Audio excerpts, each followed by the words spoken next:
एक गांव में टुनटुनी चिड़िया अपनी छोटी सी बहन सोना के साथ रहती थी। टुनटुनी लोगों के घर में काम करके अपनी बहन का गुजारा चलाती थी। टुनटुनी अपनी बहन को स्कूल भेजना चाहती थी, लेकिन गरीबी के कारण वो उसे स्कूल नहीं भेज पा रही। परंतु टुनटुनी और सोना का ऐसा हाल नहीं था। कुछ समय पहले वो लोग बहुत खुशहाल जिंदगी जिया करते थे, परंतु एक दुर्घटना में उनके माता पिता का मृत्यु हो गई थी।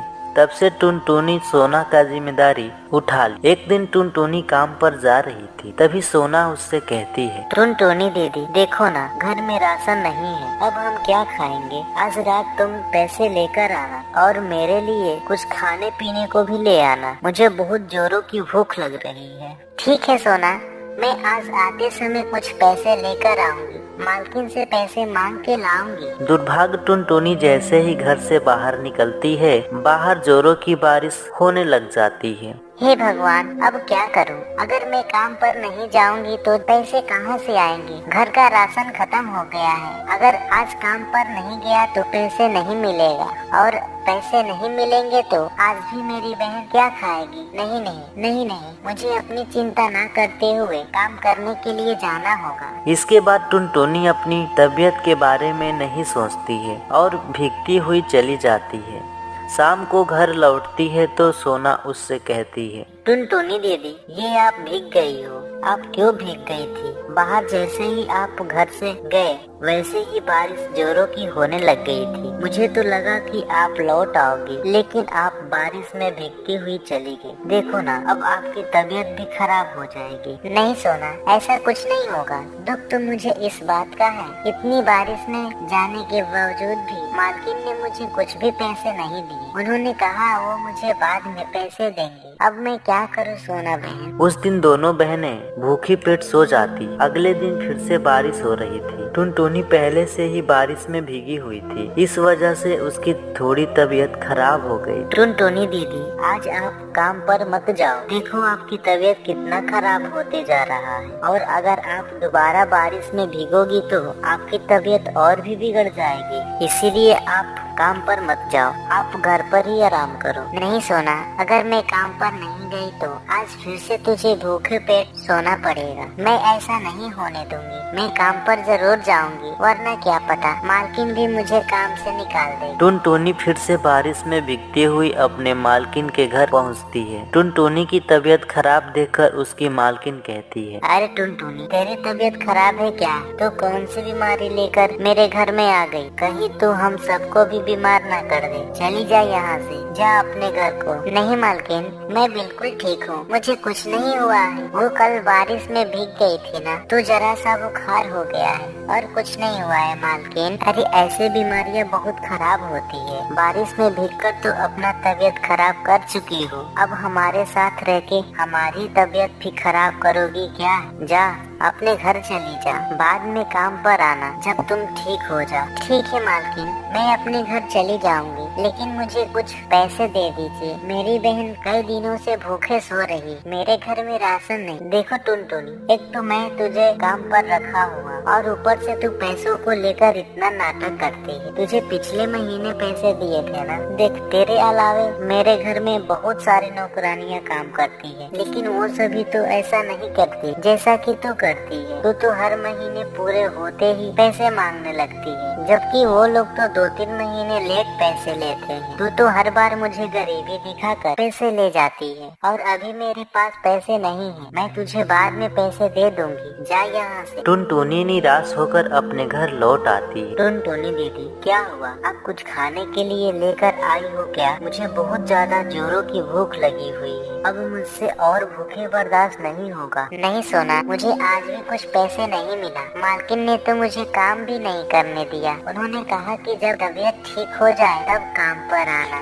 सोना, रसोई में कुछ दूध रखा था ना, मैं तुझे वही दूध दे देती हूँ, तुम वही पी लो ना। इसी तरह दोनों बहनें सो जाती है। अगले दिन सुबह बारिश रुक जाती है। टुनटुनी फिर से अपनी मालकिन के घर जाती है। अरे टुनटुनी, तो फिर से आ गई। तेरी तो तबीयत खराब थी ना। सुन, अब तुझे काम पर आने की कोई जरूरत नहीं है। वो तेरी तबीयत ज्यादा खराब हो गई थी ना, इसीलिए मैंने तेरे जगह पर एक और नौकरानी रख ली है, अब तू वही सारा काम करेगी। अब तू अपना कोई और काम देख ले। ये सुनकर टुनटुनी बहुत ज्यादा दुखी हो जाती है। उसके पास अब कोई धंधा नहीं था। उसे समझ नहीं आ रहा था अब वो अपने घर पर वापस अपनी बहन के पास क्या लेके जाएगी। उसकी बहन बैठे हुए उसका इंतजार कर रही होगी कि उसकी बड़ी बहन कुछ खाने के लिए लेकर शाम को वो वहाँ से निकलकर वो अपने घर आ जाती है। सोना उससे फिर कहती है, टुनटुनी दीदी, आज पैसे का कुछ इंतजाम हुआ क्या? हम कब तक भूखे रहेंगे? मुझसे बहुत ज्यादा भूख लगी है। अब तो मैं भूखे मर जाऊंगी, कुछ करो ना।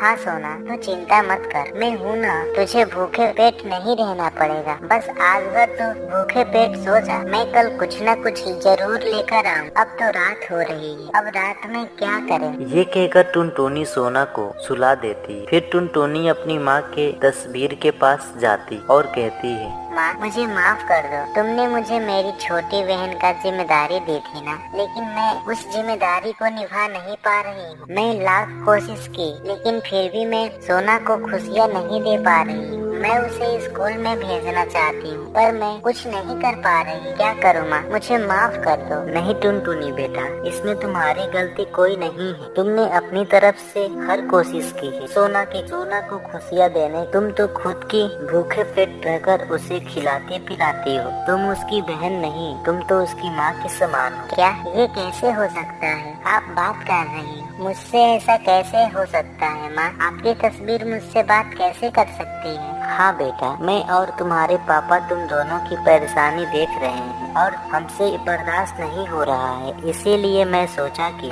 मैं अब खुद तुम्हारी मदद करने आऊंगी। देखो, कुछ समय पहले एक जादूगरनी मेरी सहेली थी। जब मैंने उसकी मदद की थी तो उसने मुझे कुछ बीज दिए थे। वो कहती थी कि वो जादुई बीज और उन्हें जो मांगा जाता है वो मिल जाता है। जब मैं और तुम्हारे पापा जिंदा थे तो हमें ऐसा कोई परेशानी आई ही नहीं कि हम उस बीज का इस्तेमाल करें। मेरी सहेली ने कहा था कि बहुत ज्यादा मुसीबत हो जाए तभी उन बीजों का इस्तेमाल करना। लेकिन अब जब हम दोनों नहीं हैं, तुम लोगों की जिंदगी में बहुत सारी मुसीबतें आ गई हैं। इसीलिए अब सही वक्त है उन बीजों का इस्तेमाल करने का। जाओ, तुम मेरे कमरे में जाकर रखे हुए संदूक में देखो।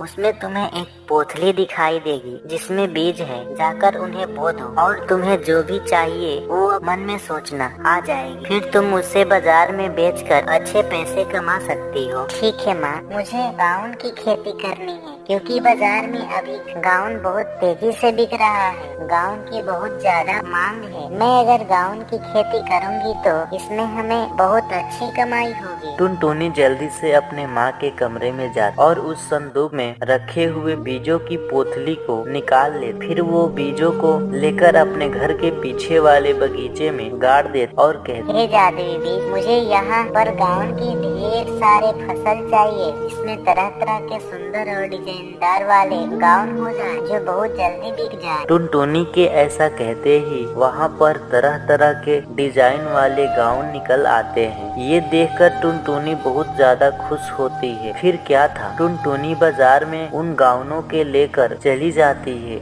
गाउन के दाम बहुत कम और देखने में सुंदर था, डिजाइनदार था। इस वजह से उसकी गाउन बहुत जल्दी से बिक गए। एक ही दिन में उसकी बहुत सारी कमाई हो जाती है। हे भगवान, अगर इसी तरह मेरी कमाई होती रही तो मेरे पास बहुत पैसे हो जाएंगे। फिर मैं अपनी छोटी बहन को स्कूल भेज पाऊंगी और उसे अच्छी शिक्षा दिला पाऊंगी। धीरे धीरे टुनटुनी के गाउन बहुत ज्यादा बिकने लग गए और उसके पास पैसों का भरमार लग गई। फिर उसने उन्हीं पैसों से एक अपना नया घर बना लिया। अपनी बहन का एक बड़ा सा स्कूल में एडमिशन करवा दिया। फिर उसकी बहन मन लगाकर पढ़ाई करने लगी और दोनों बहनें हंसी खुशी रहने लगी। तो दोस्तों, इस कहानी से आपको क्या सीख मिली? यही कि हमें कभी हार नहीं मानना चाहिए और जो हम चाहें वो कर सकते हैं। तो इसीलिए जिस काम को करना चाहें वो आप कर सकते हैं। तो मन लगाइए और जल्दी से उस मंजिल को हासिल कीजिए जिस मंजिल को आप बहुत दिनों से वेट कर रहे हैं।